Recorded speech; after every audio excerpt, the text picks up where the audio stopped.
Квинтесенција со Ацо Станковски. Квинтесенција доаѓа од Аристотеловата филозофија за конституцијата на светот и постоењето, кое е конспирирано како комбинација од 4 елементи – земја, вода, воздух, оган. А петтиот елемент, кој ги соединува сите и ги регулира, е наречен квинтесенција. Неговото поимање е блиско до постоењето на духот во метафизиката или како космичка интелигенција во езотеријата.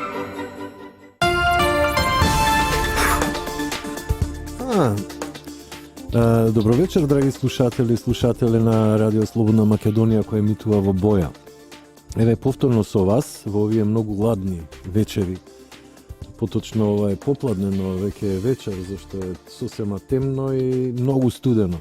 Иако нема она типични знаци на зима, значи нема снег и нема мразови, меѓутоа е многу ладно. Како и да е, тоа све иде во пакет со сите овие случувања што ги имаме веќе подолго време на македонската сцена, на македонската општествена сцена, и навистина не завршуваат како една бескрајна сага која оди и не престанува и се тегне како некаков локум во бескрај, тегнејќи ги исто така нервите на македонското граѓанство. Без оглед на која опција припаѓаат, све еден руски рулет кој оди во бескрај. Би рекол дека некако како да ги загубивме контекстите на совремието, како да сме се изолирале во некоја аутистичка зона на свеста и тука фураме некој внатрешен конфликт кој личи на шизофренија, на колективна општествена шизофренија. Инаку радо би зборел за културата, уметноста, за филозофијата, но навистина како политичкото да ги проголта сите овие аспекти, овие доблесни аспекти, овие боженски би рекол аспекти, кои од човека направиле возвишено и продуховено суштество. А политиката навистина не враќа во анимална фаза, посебно кога е ваква неорганизирана и тенденциозна, како што беше оваа епизода со Дик, каде што видовме како всушност адвокатската професија знае да биде пеколна и диаболична, посебно од оние неколку членови на ДИК кои беа од социјалдемократската провиненција, кои навистина ја туткаа, ја месе, изобличуваа вистината за да се докопаат до уште некој, да речеме, пратенички мандат. Веројатно дека плановите им се изјаловиле, но исто така има и големо изненадување што се однесува до овие избори низ кои пројдовме на еден бескрено сложен и стресен начин. Во секој случај, прво за изборите би сакал малце да анализирам, затоа што тешко е да се проанализираат сите тие ситуации и детали кои се десија, кои всушност направи едно тотално изобличување и една сосема непредвидлива ситуација. Точно е дека луѓето од СДСМ, нивните челници, нели, беа скоро 100% сигурни дека ќе победат и тој дискурс се наметна од нивна страна, но како што до сега многу пати излажале, нели, имале погрешни процени на сите нива, дури нивните статистичари, сондажни агенции, се само на оние сондажи на Ѓорѓи Спасов кои промашува со 200-300%, но во секој случај сега и ние, кои на некој начин ја употребувавме интуицијата, а се базиравме и врз супер професионални агенции за сондирање на јавното мнение, апропо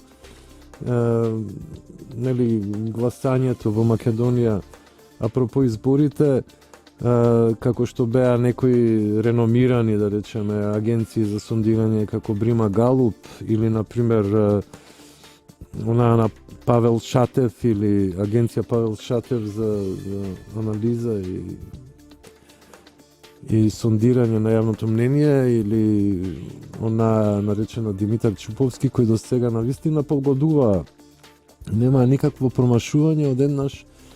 излегоа од контекстот и навистина промашија со голема процентажа. И сега вракајќи се назад, што всушност се случило, зашто такви погрешни перцепции, веројатно затоа што се случило нешто сосема непредвидливо и нешто конспиративно на другата страна. Не би сакал да тврдам ништо, само спекулирам.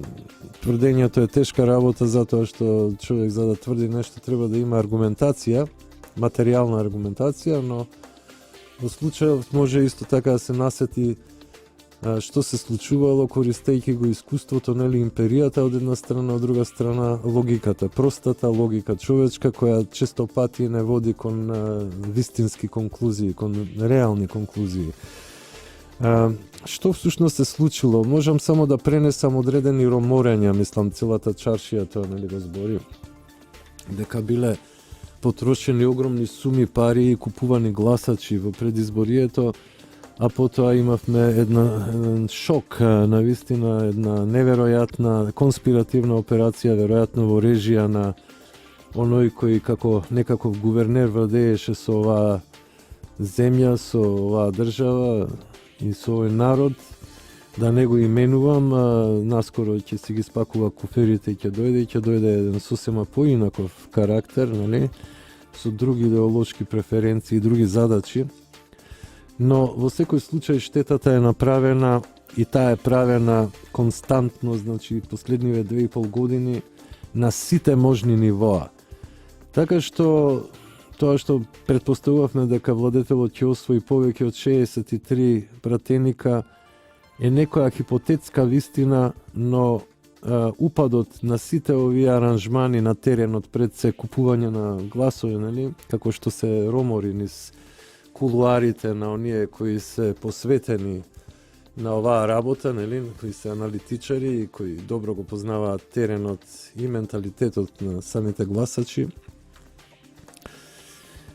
доведе до едно големо изненадување, но и покрај сето тоа тие не успеа да победат. И сега постфестум, значи со помош на нивните инсталации во разни судски инстанции или во ДИК, например, како што видовме, тоа беше навистина за презир, што се случуваше во ДИК, успеваат некако уште да ја водат таа тензија, да го зголемуваат суспенсот, да манипулираат и да прават чудесни акробации кои навистина веќе се толку видливи и толку транспарентни што го навредуваат интелектот на било кој нормален граѓанин на оваа држава. Посебно што се работи за самата стабилност на државата. Значи, немаат никаков, што се вика,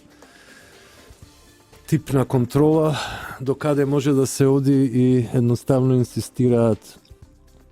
да се случи нешто за тие барем да излезат нерешено, со што, например, би постигнале одредени позиции. Едната позиција би било тогаш Заев, нели, не треба да се конфронтира со тоа што го кажа дека би поднел оставка доколку изгуби со еден пратеник. Но тоа веќе не е ни битно, тоа башка не интересира и знаеме дека човекот многу тоа каже и многу тоа одрече, така што нема потреба поради тоа да се тегне македонското јавно мнение на така бескрупулозен и така одвратен начин, како што беше оваа епизода со ДИК, каде што ги прекршија сите нели, норми, не само правни и сите регулативи, туку исто така и рокот не го испочитуваа за предавање на нивните заклучоци. Исто така можам да кажам дека она спиење на Чичаковски беше фейкирано спиење, всушност тука имаше купување на време и обид да се искалкулира некоја ситуација која посвестум би го поправила резултатот на опозицијата. Ќе видиме што ќе се случува. Сега на потек е Врховниот суд, иако случајот е чист и би требало да биде едноставно отфрлен, но ние не знаеме какви луѓе се набутани по судовите од оние 640 суди што беа избрани негде 96-та или која година веќе. Сигурно многу од нив уште работат и на некој начин се лојални на каузата која ги поставила на тоа место. Што видовме секако од СЈО. Значи има многу под кетман, под маска што функционираат и во дадена ситуација се откриваат и функционираат. Барем, мислам, тоа може да се деси еднаш во 10 години, но во еден погоден момент кога тие ќе бидат од корист. Еве го сега тој момент на ниво на управниот суд. И со право председателот на ВМРО ДПМН, господин Никола Груевски, предупреди на таква можна измама, која ја нарекоа, нели, постизборен инженеринг, каде што тие партии што можат на теренот да договорат одредена состојба, договараат и потоа гласањето е само екзекуција и, нели, дерогирање на одредена состојба која веќе била воспоставена и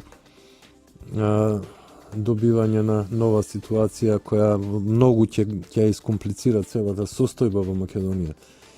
Инаку, кога би завршило вака, со полно право ВМРО ДПМН би можело да коалицира, да речеме, со ДУИ во прва рака и веднаш, затоа што и ДУИ е жртва на овој чуден изборен инженеринг кој беше организиран од страна на СДСМ, но и од страна на предсе, нели, од така наречениот гувернер, а исто така и од одредени структури во албанскиот политички кампус, посебно оние кои се врзани со Косово и со емиграцијата. Но на штета на некои партии, да речеме како ДУИ, која изгуби цели 7, а можеби и повеќе пратеници во оваа махинација што се случи, и тоа претпоставам повторно за пари, затоа што се шушкаше дека некои 30 милиона евра влегле во Македонија за подкуп на албанските, тие 70.000 албански гласови, но исто така и од другата страна имало подкупување, но и други механизми, нели, да речеме разочараност од политиките на ВМРО во последниве 10 години. Можеби и тука се откинал некој број, но поверојатно е дека се работи за една мотивација која ја гледавме и како пропаганда во контекстот на самата изборна кампања на опозицијата, пред се на СДСМ. Тука би ги спомнал оние неверојатни, лажовни, бомбастични понуди од 30.000 евра просечна плата или 30.000 денари просечна плата или 500 евра, или оние 12.000 најниска, тоа е 16.000 најниска плата и 12.000 социјална помош, што значи дигање за 3 до 4 пати на самата социјална помош, што е неиздржливо, да речеме, и невозможно едноставно за оваа економија пред се тие 30.000 просечна плата, кои едноставно не може да бидат наменати од страна на политиката или од страна на владата, затоа што се работи за еден огромен дел, кој е приватен сектор во економијата и во никој случај вие не можете на сите тие приватни компании, без оглед дали се странски инвеститори или домашни фирми, да им наредите да се случат такви нешта, затоа што или ќе отидат, ќе затворат фирмата, ќе ги отпуштат работниците и ќе отидат од држава на некое друго поплодоносно земје, поплодонесен терен економски, каде што ќе може да продолжат со својата инвестициона и производствена активност, но исто така може, нели, да отпуштат дел од луѓето за тоа да им се исплати, па да ги дигнат тие просечни плати на ниво 30.000 денари, но во секој случај тоа е една операција која е тешко изводлива. Можеби лидерот на опозицијата се надева дека тоа ќе може да го изведе некаде за 4 години со една благонадежност, но едноставно во овие ситуации со ваков GDP, нели, пораст на GDP-то од, па дури и да е поголем, и нека е 4 или 5, тешко ќе биде тоа изводливо. За таква операција која би дошла спонтано врз база на порастот на самата економија на македонската држава, значи да дојде таков пораст треба огромна инвестициска активност, огромен GDP од 10% можеби, па за 4 години пораст од 10% можеби ќе овозможи просечна плата од 500 евра, но тоа е едноставно неможно и неочекувано, барем во овие времиња, кога Европската унија има процентуален раст од мизерни 0,1% да речеме, или 0,5% или 1% во некои држави, што е навистина мал економски раст, а ние сме во таа зона, нели, тргуваме со Европската Унија и дури и ние да имаме некои успеси, да речеме, втерувајќи ја нашата економија, нашиот извоз кон одредени пазари кои се солвентни и кои се секако просперитетни, сепак тоа било тешко остварливо. Посебно што не е само Европската Унија у одредена економска криза, пред се, верувам, поради санкциите што ги навентна на русите, но исто така еве и блиското обкружување, например Турција исто така во една проблематична ситуација, тие имаа пуч, сега тоа општество едноставно закрепнува полека, но секогаш има турбуленции, исто така се нападнати од тероризмот и од Курдската работничка партија, но исто така и од ИСИЛ. Исто така има двојна кампања на северот од Сирија, исто така се движат и кон Мосул, нели, идат на север од Ирак. Сето тоа е една ситуација која на големата и моćна турска држава не ги дава некои оптимистички прогнози за голем економски процут каков што има во минатите години, се до оние трагични ситуации со оборувањето на рускиот Сухој или што беше Су-29, да, и исто така подоцна сите тие ембарга кои русите ги ставија на Турција, но и пучот кој едноставно истошти земјата внатре и секако сите тие чистки кои идат, незадоволството, стравот и паранојата која влезе во таа држава. Сигурно дека тоа ќе се одрази на економијата на турската држава. Тоа е еден од нашите потенцијални партнери за економски раст. За Блискиот Исток, да не зборам и за Северна Африка, сите тие држави се во колапс и дури сега влегуваат во некој опоравок. За Сирија да не збориме и за Ирак, се уште тамо треба многу за да се случи некој напредок, прво да се стабилизираат тие земји, а потоа можеме да збориме за некаков економски напредок. Така што едноставно самата клима економска е прилично туробна и нема некакви шанси за некој голем економски кик, освен да речеме ако новата администрација на Трамп не ги спроведе сите тие трговски проекти, тоа затоплување на односите со Русија, и ако не почне тука да цвета некоја економија, некоја трговија, и кога големите, нели, добро работат и се во некоја мирна состојба, нели, која се пријателски ориентирани едни кон други, тогаш и може да дојде до одреден економски раст и кај малите, нели, државчиња кои едноставно се во голема зависност од тие гигантски империи и од нивните економии, кои се како гигантски сунџери, кои ја вцицуваат продуктивноста на тие мали народи, сервисери, нели, кои се веќе и на некој начин покорени од мултинационалните компании. Но во секој случај се случуваат големи турбуленции на ниво на човечката цивилизација. Има разни предпоставки и разни теоретизирања. Во секој случај, сега би ви кажал една ситуација која е индикативна. Некаде во 2007 година председателот на Руската Федерација Владимир Путин има одржано еден говор во Сочи, во кој вели дека до 2016 година ќе биде разорен и уништен новиот светски поредок, оној поредок што го воспоставија илуминатите и нивните слуги масони. Во секој случај, денеска баш прочитав анализа на најбитниот, најзначајниот аналитичар и стратег на британските конзервативци, кој вели дека еве Путин успеа да го сруши новиот светски поредок со изборот на Трамп и сега сме во тотален хаос. А сега малце реклами и музика, драги слушатели на Радио Слободна Македонија.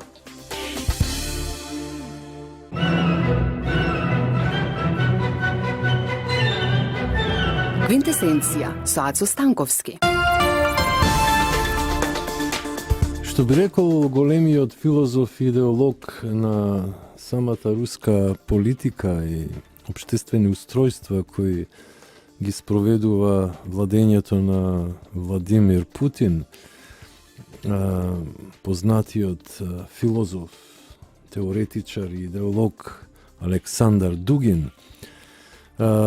едноставно нештата навистина влегуваат во една фаза на исклучителна историска важност. Овие времиња кои сега ги живееме, за кои немаме представа што всушност се случува, нели? Тоа дури со истек на време се гледа што се случило на вистина. Така всушност се формира историското мислење и историското толкување на одредени феномени кои се случиле на план на целокупниот општествен живот на планетава, кои се раководени од одредени политики и кои имаат своја традиција, своја идеологија и своја телеологија. Во секој случај би рекол дека според овие анализи што доваѓаат пред се од Западот, не зборам ја за источните, да речеме руски или кинески или индиски филозофи, идеолози, обштествени аналитичари, геополитичари и така натака, историчари, туку пред се мислам на западните, пред се оние од англосаксонскиот свет, значи од Британија, Америка и така натака, дека тие всушност сега констатираат дека нешто што се градело уште од 1771 година, така нареченото Бостон Ти Парти, кога американските колонисти решиле да прекинат со британската круна и го нападнале пристаништето во Бостон и ги фрлале сите тие бали со чај кои доваѓале од страна на круната, нели, на британската морнарица, за да бидат на некој начин продавани, нели, не за Америка чајот е одамна некаква чудна традиција на британците која веројатно е пренесена од нивната индиска колонија. Но како и да е, тука се случува еден breakthrough и доаѓа до воспоставување на нови закони на општествените хиерархии, пред се масонското движење илуминатите кои биле у тоа време во подвој, а направени се, нели, на еден чудесен начин уште во Минхен од страна на Адам Вајцхаупт, финансиран од Ротшилд. Веројатно тие чудесни пипци на Ротшилд датираат токму од тие времиња, а доваѓаат до израз со Наполеоновите војни, кога тие го беа финансирале Наполеон, но не само Наполеон, туку и спротивставените армии, па на тој начин каматареле и од едната и од другата страна. Посебно е позната епизодата кога Наполеон ја загубил битката на Ватерло, познатата, нели, битка која означува одреден крај на неговото владење. Тоа е кампања која следи после руската кампања која ја губи, каде што е фактички поразен, армијата му е десеткувана. Но сепак собрал храброст, регрутирал, нели, луѓе, Франција, тоа што останало, и се судриле со Велингтон кај Ватерло, така познатото место Ватерло во Белгија, и едноставно во тај судир Наполеон победил, значи ги разбил тие обединети сили на чело со британската круна, нели, меѓутоа што се случило кога фатил да ги гони, за да ги доистреби, нели, да ги елиминира од сцената за да нема повеќе проблеми од страна Британија, се случило нешто ужасно. Значи, почнал да паѓа дожд и по тие полиња кај што тргнала француската војска, за кратко време се создала огромна кал и тие заглибиле, станале немобилни во самата кал, така што англичаните и другите војски го увиделе тоа, се свртиле и војската на Наполеон била лесен плен, така немобилна и заглибена во тоа каливо подрачје. Понекогаш и самата среќа, нели, самите околности, самата клима создава губитници и победници. Исто така позната е онаа битка кај Ардените што Патон ја доби против Вермахтот, против германските сили. Вечерта он сакаше да има чисто време за авиацијата да може да биде употребена, зашто сите денови беа магливи. И што се случи, значи он својот пастор, нели, својот протестантски свештеник го замоли да се помоли на Бога за да има убав сончев ден и навистина падна снег, но денот беше сончев и така тенковите на генерал Патон пред тоа беше употребена моćната американска авиација, едноставно ги збриша германските трупи од теренот. Иако пред тоа русите ги збриша for good, но беа последните остатоци, нели? Русите веќе го беа окупирале Берлин, кога американците уште се движеа низ Белгија. Во секој случај, тоа се тие чудни приказки. Се прашувам дали некаква чудна среќа се случила за време на овие избори, среќа да речеме за опозицијата или за позицијата, нели, за да не претрпи пораз, зашто овие од опозицијата очекуваа пораз и беа сигурни во тоа. Дури на некој начин се кладеа. Таква сигурност не видовме, но мислевме дека се работи повторно за блеф, зашто бевме виделе такви тврдења кои потоа се изјаловија, но овој пат на вистина тие беа блиску. Се збори дека потрошиле огромни суми пари албанската диаспора да ги купи тие 70.000 гласови и Заев веројатно дал големи суми, нели, да бидат одоброволени гласачите, новите регрутирани гласачи на СДСМ, кои пред тоа беа добро припремени со оние пропаганди за 30.000 денари плата, просечна за 16.000 минималец и за 12.000 социјална помош, што е навистина фрапантно и надреално, но едноставно луѓето кои се очајни веројатно може да проголтаат све. Тие не отидоа во смер да ја испитаат состојбата на заевите фирми, како тие работат и колку се платени тие луѓе. Иако од оваа страна имаше, нели, деконструкции, предупредувања, раскринкување на тие илузии, но кога некој очајник ќе се фиксира, нели, 30.000 денари, просечна плата, тогаш ни стапови не може да го одврдат од таква една фиксација и од една помама од таков тип, што сведочи за многу нискиот праг на моралот на дел од македонскиот народ. Всушност збори за една неписменост, за една некултура, за едно недостоинство, за една подмитливост и корупција која е тука во самиот менталитет, за криминогеност. И затоа тешко иде со оваа држава, затоа што едноставно менталитетот на огромен дел од луѓето е мизерен, едноставно е флексибилен, поводлив, со слабо образование, неписменост, мислам во еден метафорички смисол кажано, и секако една необразованост, неинформираност и алчност, мислам онаа паорска алчност која имаат одреден број на луѓе, секогаш спремни да продадат верата за вечерата, што всушност и се случи во случајот. Затоа и во мојот текст, кој го напишав инспириран од оваа ситуација, всушност го анализирав поведението на Јуда Искариотски, зашто дел од македонскиот народ на вистина се однесуваше како Јуда. Тука беа и оние што се сметаат себе си за паметни, но кои самиот интелект ги прелажа, но може би они имаат други намери да станат дел од власта, веројатно, и да профитираат на тој начин. Но исто така имаше луѓе кои се прилично наивни, необразовани, кои едноставно полетаа по тие пари. Може би нешто и на терен им било дадено за да го верифицира тоа ветување,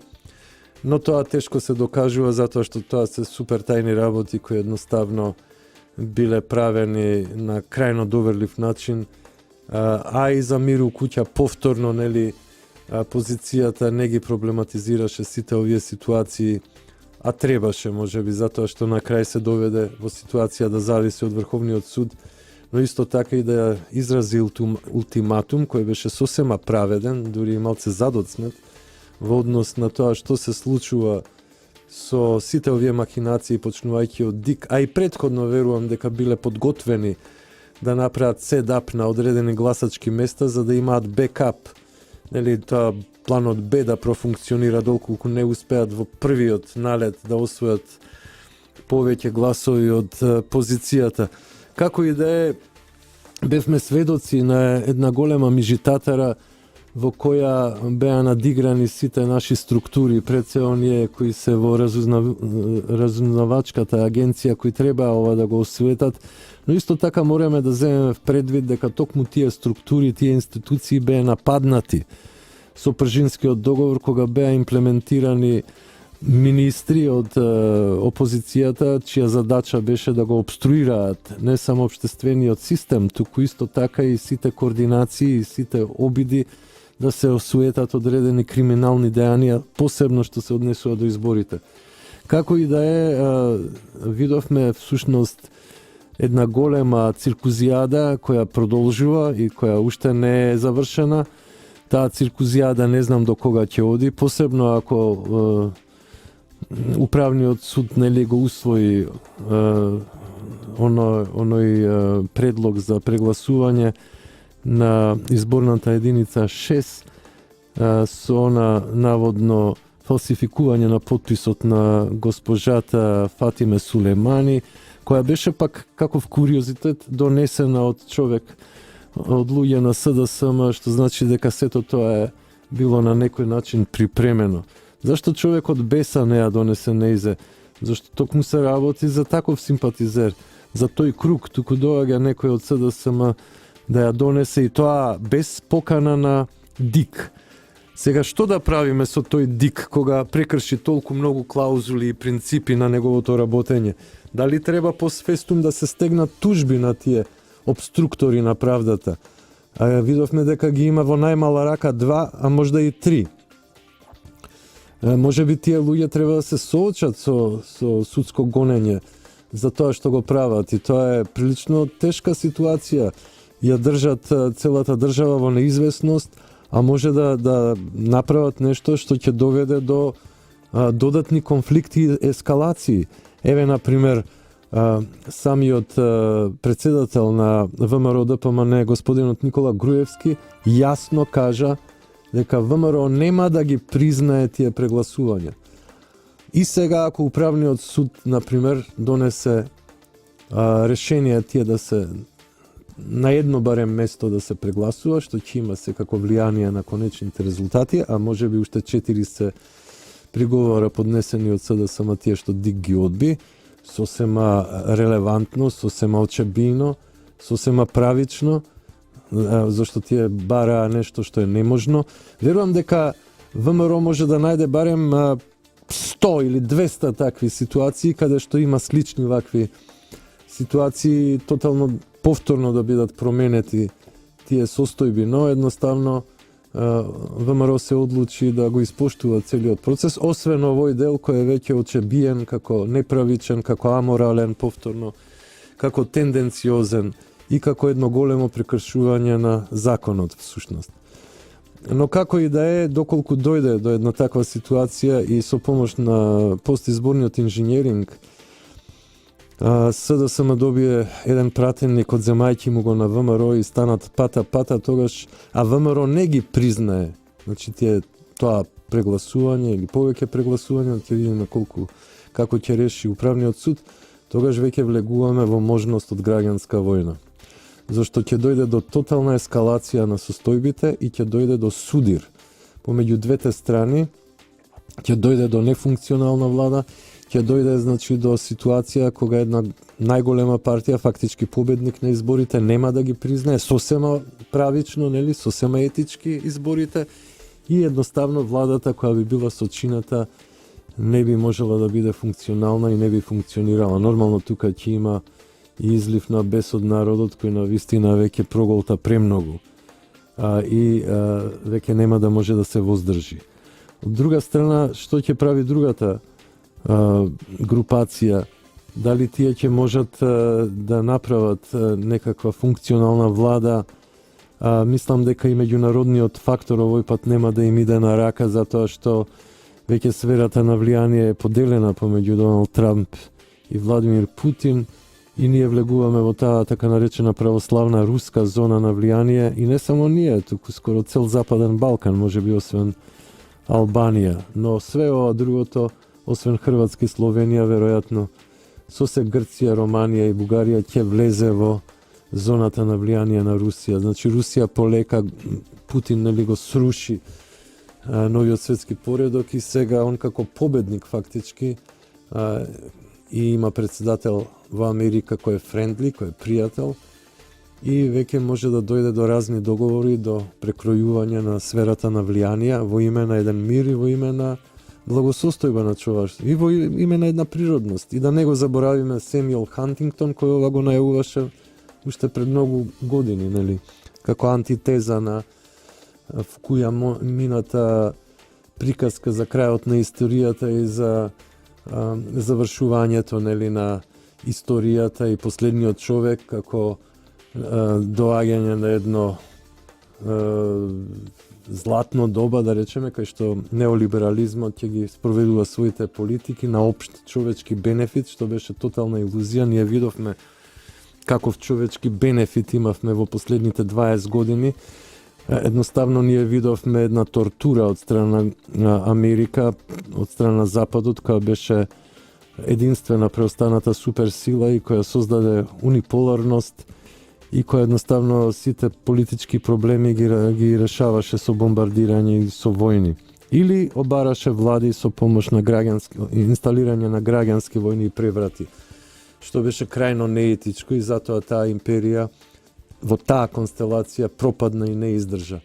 И самиот американски народ тоа го гледаше како срамна геста на нивните владеачки представници и воопшто,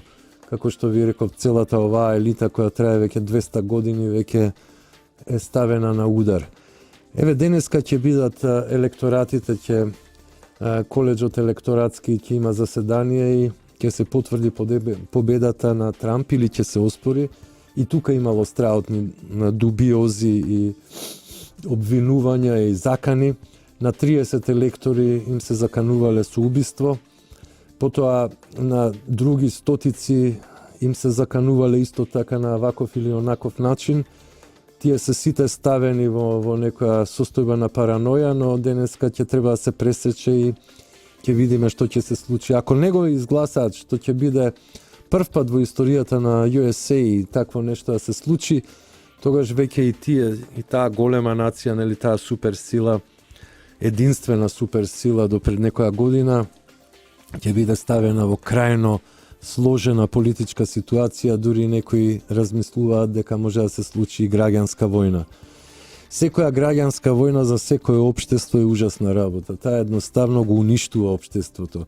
И од една голема и силна земја може да направи папет држава или банана држава. Ние тоа го видовме со нашата бивша СФРЈ, како од една многу значајна, влијателна на светско ниво, беше една од главните организатори и највлијателните држави во неврзаното движење, но исто така имаше пријатели на исток и на запад. Ние видовме кога почина другарот Тито, скоро целата политичка елита на планетата дојде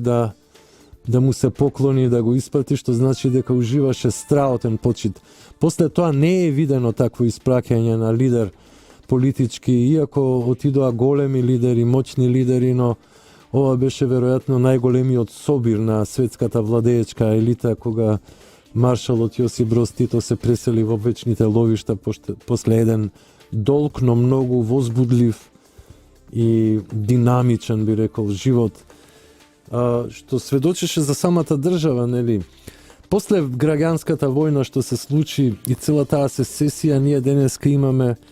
мали државички, неспособни папети држави кои едноставно кој стигне, нели,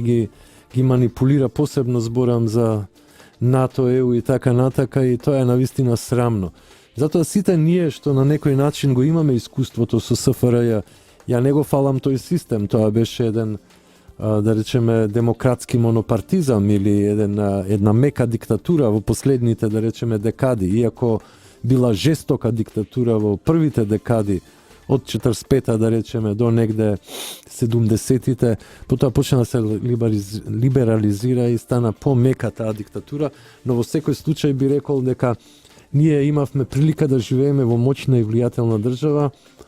а откако се деси тој распад, сите тие државички станаа папети на преостанатата единствена сила во светот, на USA. А сега, драги слушатели, малце музика и реклами, како по обичај што доаѓа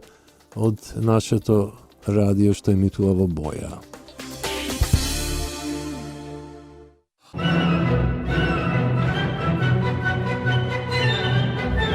Квинтесенција со Ацо Станковски. И за крај, драги слушатели, пред да се објавам за неколку минути од оваа квинтесенција, оваа студена скопска вечер, би сакал прво да ја симнам капата пред сите оние луѓе кои застанаа пред ДИК и 3 дена мрзнеа на ова студено време. Значи, тоа се навистина луѓе патриоти, загрижени за Македонија, луѓе кои дојдоа од сите страни на Македонија и 3 ноќи седеа тамо со сати и мрзнеа, додека тие неколку перверзници од ДИК се забавуваа и го тегнаа локумот до безсвест, исто така импутирајќи лаги во вистината, со цел да се направи некој постизборен инженеринг. Во секој случај, оваа држава има луѓе, тоа е факт, и овој пат победи тој дел од луѓето на Македонија, но жално е како има толку подкупливи и корумпирани луѓе кои немаат никакво чувство за државност и поитеа за тие 30 сребреници како Јуда да ја предадат македонската кауза. Јас секако имам респект кон албанскиот политички кампус, кој исто така претрпе огромна ерозија, токму поради ова плаќање за гласови, што го организира дел од албанската диаспора, секако дел од косовските политички челници, но секако и некои групи кои се инсталираа тука во Македонија, пред се групи влезени во СДСМ и кои делуваа од СДСМ. Ние видовме дека лидерот на СДСМ има многу топли и силни релации со тој дел од албанскиот етнос во Македонија, но исто така видовме како Хашим Тачи го одликува до што се вика до пред година-две директорот на Сорос, што бил заслужен, нели, за стимулирање пропаганда и помагање на УЧК во нивната ослободителна војна. Секој народ си има своји приоритети, своји цели. Ја го почитувам тоа и тие цели се оправдани се додека не одат на штета на интересите на другиот народ, а посебно ако тоа се случува на еден перверзен и агресивен начин. Во секој случај,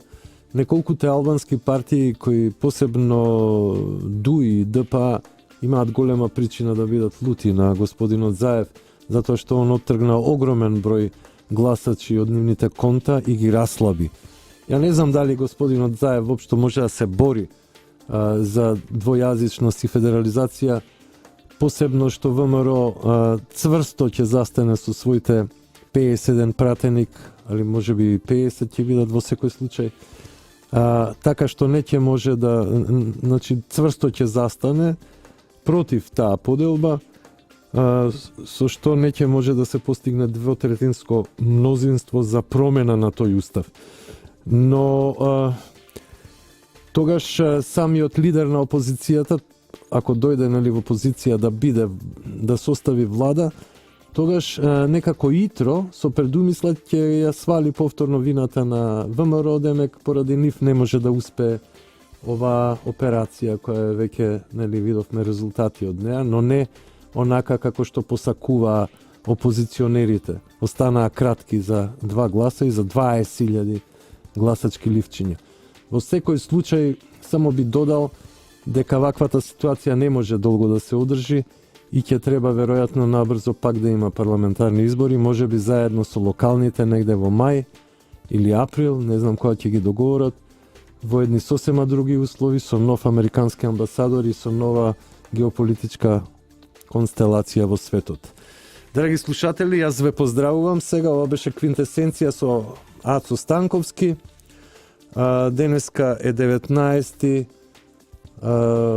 декември 2016, Божје лето. Ве поздравувам и ви посакувам убави моменти во оваа вечер и во сите наредни вечери и денови што ќе уследат, брзо решавање на оваа ситуација, вразумување на страстите и создавање на една поднослива ситуација и национално помирување. Денеска со мене како партнер во ова шоу беше Никола Јовановиќ, а исто така тука негде преска беше и прекрасниот Далибор Зафировски, но во секој случај ние ве поздравуваме сите заедно, сите тројца од оваа кабина затоплена, надворе кочан, чувајте се, за 10 минути на ова ладно може да настинете. Затоа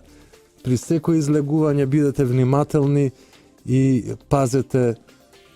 колку останувате надвор. Уште еднаш голем поздрав до вас и до слушање.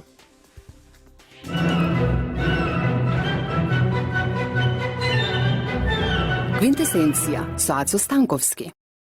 Квинтесенција доаѓа од Аристотеловата филозофија за конституцијата на светот и постоењето, кое е конспирирано како комбинација од 4 елементи: земја, вода, воздух, оган.